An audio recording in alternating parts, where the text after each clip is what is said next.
Peace and blessings, soul family. I love you all. Hope everyone's doing well. Hope everyone had a good Diwali and had a good time during this new moon solar eclipse. We're going to come back and finish off reading about Sahasrara Chakra. Okay. The picture we have given of the Sahasrara Chakra is an attempt to express the inexpressible. It is Shunya, the void. Perhaps it should be called Shunya Shunya, the voidless void, the void of totality. It is Brahman. It is everything and nothing. Everything we say about it must be wrong, as we would be immediately limiting and categorizing it. Even if we say that it is infinite, we are wrong. It transcends all concepts, yet it is the source of all concepts. It is the merging of consciousness and prana. The Sahasrara is the culmination of yoga. In fact, it is yoga itself, the perfect merging. The literal meaning of the word Sahasrara is 1,000. For this reason, it is said to be a lotus with 1,000 petals. However, the word Sahasrara, while literally meaning 1,000, implies that its magnitude and significance is vast, in fact, unlimited. Therefore, Sahasrara would more aptly be described as a lotus with an infinite number of petals. It is both formless, nirakara, and with form, sakara, or akara, my bad. Yet it is also beyond and therefore untouched by form, nirvikara. It transcends logic, for logic compares one thing with another.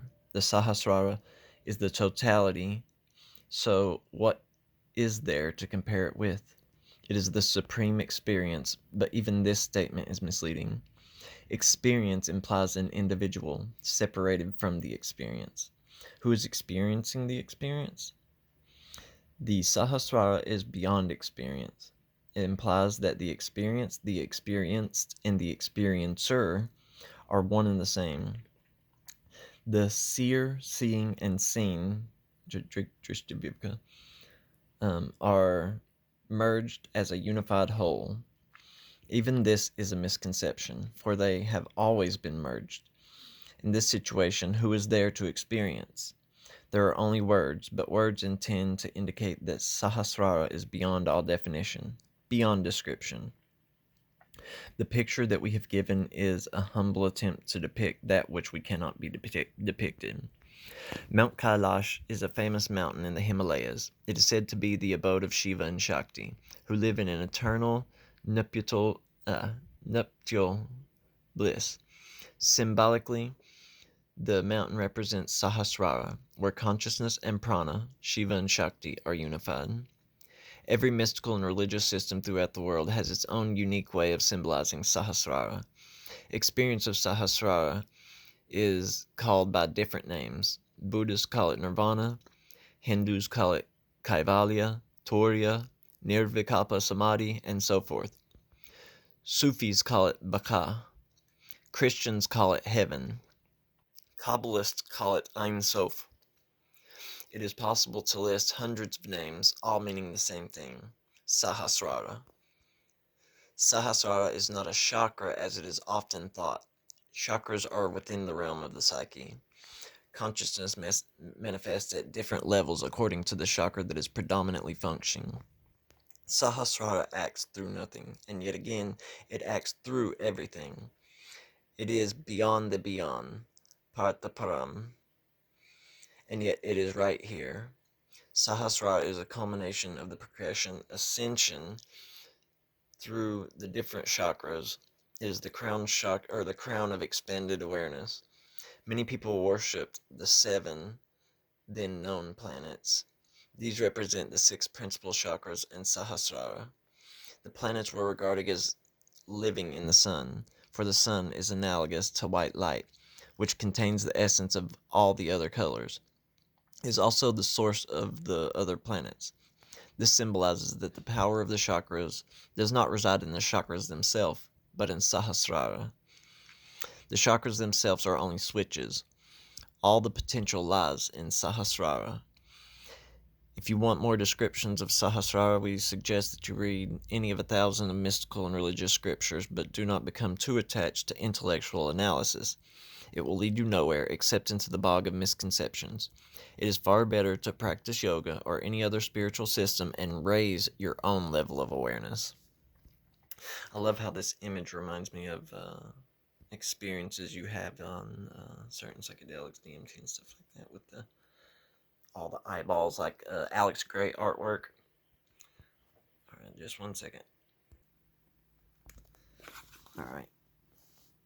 Mahanavana Tantra. Above the Agya chakra, there is another secret chakra called Manas chakra. It is the lotus of 6 petals, of which are Shabda Jnana, Sparsha Jnana, Rupa Jnana, Agra Nopalabdi, Rasopabhoga, and Swapna, or the faculties of hearing, touch, sight, smell, taste, and sleep, or the absence of these.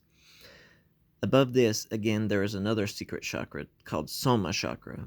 It is the lotus of 6 petals, which are 16 kala. These kala are called Kripa, mercy, Mriduta, gentleness, Dhaira, patience and composure, Vairagya, compassion, Driti, constancy, Sampat, prosperity, Hasya, cheerfulness, Ramancha, rapture and thrill, Vinaya, sense of propriety, humility, Dhyana, meditation, Shrutrata, quietude and restfulness, Gambhirya, gravity, Udyama, expertise and effort, Akshobha, emotionlessness, Adarya, magnanimity, Ekagrata, concentration.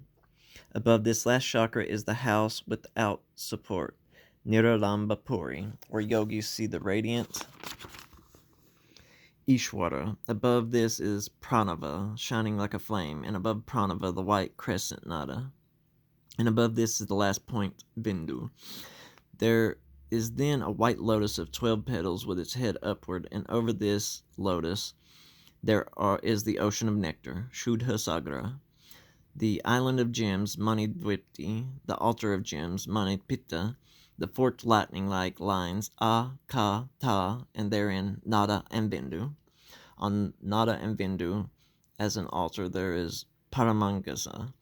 The latter serves as an altar for the feet of the Guru. There the Guru of all should be meditated. The body of the Hangsa, on which the feet of the Guru rest, is Jnanamaya, the wings of Agama and Nigama. The 2 feet, Shiva and Shakti, the beak, Pranava, the eyes and the throat, Kamakala.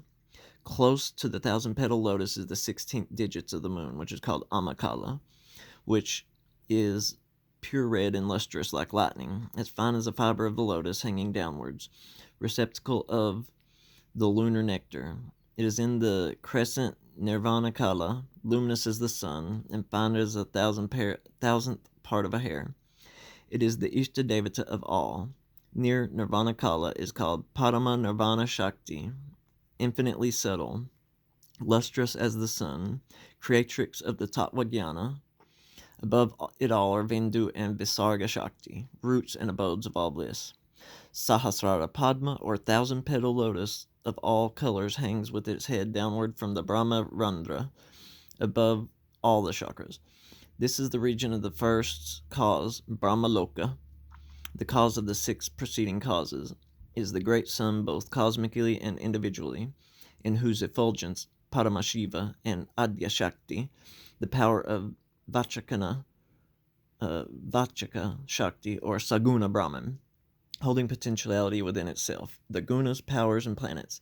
Paramashiva is the form of the great ether, Parama Ashakta Rupi, the supreme spirit, Paramatma, the son of the darkness of ignorance. In each of these petals of the lotus are placed all the letters of the alphabet, and whatever there is in the lower chakra or in the universe, Brahmananda, exists here in the potential state, Bhaktyabhava. Shivas call this place Shiva Stanta, Vaishnavas, Paramapurusha, Shlokas, Devi Sthana, and the Sankhya sages, Prakriti Purusha Sthana, and other names call it as Harihara. Oh, I gotta stop this one.